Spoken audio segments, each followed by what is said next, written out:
Langit tampak mendung, hujan gerimis turun. Suasana yang suram ini seakan mencerminkan perasaan seseorang yang sedang terluka. Hujan yang turun perlahan seperti air mata yang tak kunjung berhenti mengalir.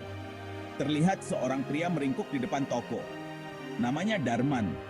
Tatapannya kosong, seolah-olah jiwanya telah pergi meninggalkannya.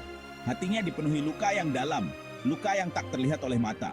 Dendam membara dalam dirinya, membakar habis semua harapan yang tersisa. Darman bukanlah gelandangan biasa.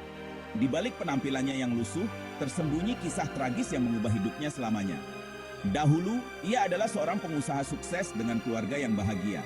Senyum selalu menghiasi wajahnya dan kebahagiaan terpancar dari setiap sudut rumahnya. Namun semuanya direnggut secara paksa. Kebahagiaan yang dulu ia miliki, kini hanya tinggal kenangan yang menyakitkan. Musuh bebuyutannya, Bram, merampas segalanya darinya. Harta, bisnis, bahkan istri yang sangat dicintainya.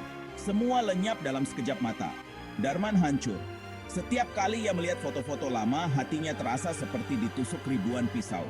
Kenangan indah berubah menjadi mimpi buruk yang tak berkesudahan. Ia bersumpah akan membalas dendam. Darman tahu bahwa dendam ini adalah satu-satunya cara untuk mengobati luka di hatinya.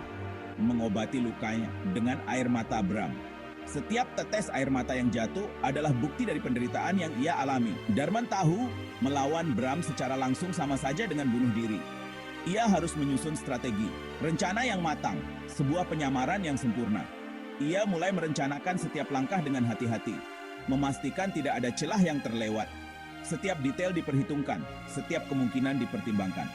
Darman bertekad untuk tidak gagal. Ini adalah kesempatan terakhirnya untuk mendapatkan kembali apa yang telah hilang.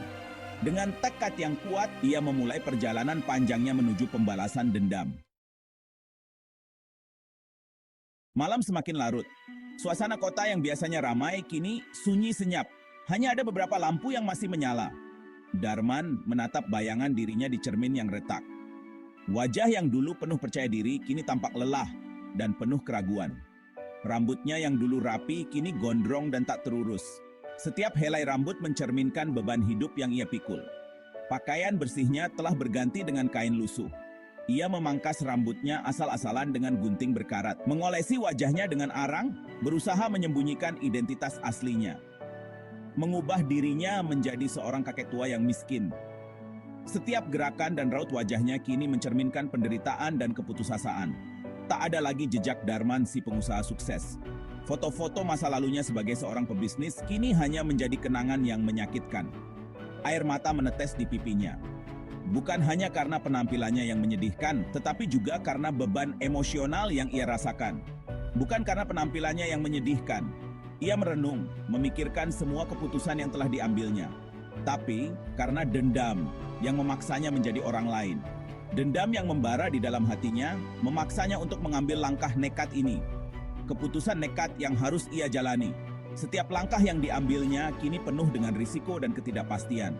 Darman meninggalkan kamar kecil itu. Kamar yang menjadi saksi bisu transformasinya. Memasuki dunia baru yang penuh ketidakpastian. Jalanan gelap yang kini menjadi rumah barunya. Dunia para gelandangan tempat ia akan mendekati Bram. Di antara para gelandangan, ia berharap menemukan jawaban dan menyelesaikan dendamnya. Hari-hari pertama di jalanan adalah siksaan berat bagi Darman. Setiap langkah yang diambilnya terasa seperti beban yang tak tertahankan. Rasa lapar, dingin, dan hinaan terus menerjangnya. Setiap malam ia harus berjuang melawan dinginnya angin malam yang menusuk tulang. Tubuhnya yang terbiasa hidup nyaman kini menjadi kurus dan lemah. Setiap hari, ia merasa kekuatannya semakin terkuras. Mengemis makanan adalah hal yang paling sulit. Ia harus menelan rasa malu dan meminta belas kasihan dari orang-orang yang lewat. Menunduk, merendahkan diri di hadapan orang lain. Setiap kali ia mengulurkan tangan, hatinya terasa hancur. Mengubur harga dirinya dalam-dalam demi tujuan akhir. Namun Darman tidak menyerah. Ia tahu bahwa ini adalah ujian yang harus dilaluinya. Ia belajar bertahan hidup dari para gelandangan lainnya. Mengumpulkan sisa makanan, mencari tempat berteduh, dan berbagi cerita tentang kehidupan keras di jalanan, dan menghadapi kerasnya kehidupan jalanan. Setiap hari adalah perjuangan baru, tetapi ia terus maju. Ia seperti ular yang berganti kulit. Setiap pengalaman pahit membuatnya semakin kuat dan tangguh, berubah menjadi sosok yang sama sekali berbeda. Darman si pengemis tua, siap menerkam mangsanya. Kini ia bukan lagi Darman yang lemah, tetapi seorang pejuang yang siap menghadapi segala rintangan. Darman mulai terbiasa dengan kehidupan yang baru. Ia belajar membaca situasi, mengenali orang-orang yang dermawan, dan menghindari bahaya. Ia sering melihat Bram dari kejauhan, melintas dengan mobil mewah, dikelilingi pengawal.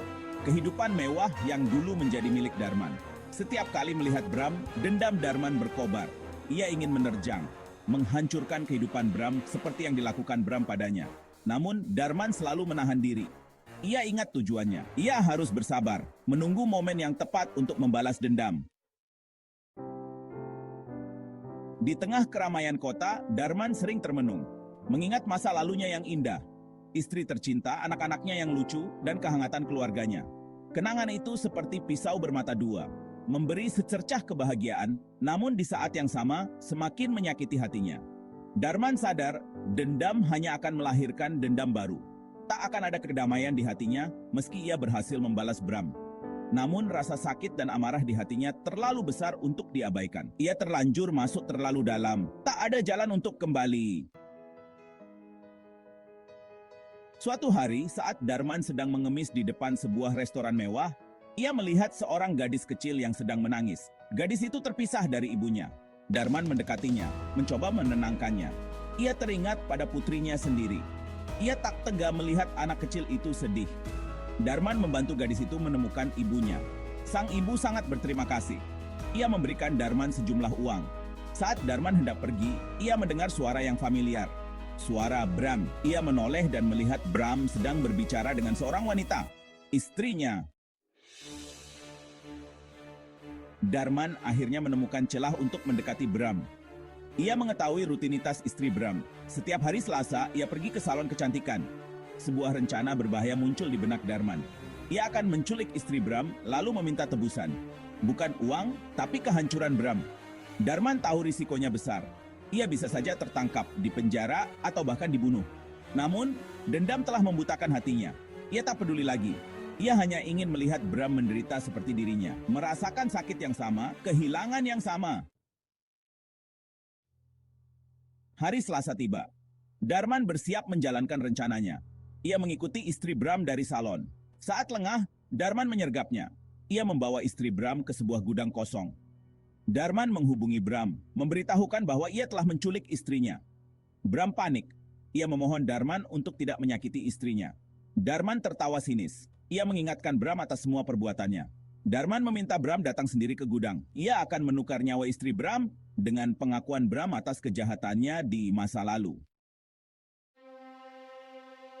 Bram datang ke gudang. Ia memohon ampun kepada Darman, mengakui semua kesalahannya, menyatakan penyesalannya. Darman terdiam. Ia menatap Bram yang kini tampak menyedihkan. Tak ada lagi kesombongan di wajahnya, hanya keputusasaan. Tiba-tiba, Darman merasa lelah. Dendam yang ia pendam selama ini terasa hampa. Ia menyadari, balas dendam hanya akan menghancurkan dirinya sendiri. Darman melepaskan istri Bram. Ia pergi meninggalkan gudang, meninggalkan Bram yang masih diliputi rasa bersalah dan ketakutan. Darman kembali ke jalanan. Ia menanggalkan penyamarannya, kembali menjadi dirinya sendiri. Namun, ia bukan lagi Darman yang dulu. Ia telah belajar banyak dari pengalaman pahitnya. Dendam hanya akan melahirkan luka baru. Kebahagiaan sejati hanya bisa diraih dengan memaafkan. Darman memutuskan untuk memulai hidup baru, mencari kedamaian batin, melupakan dendam dan memaafkan masa lalu.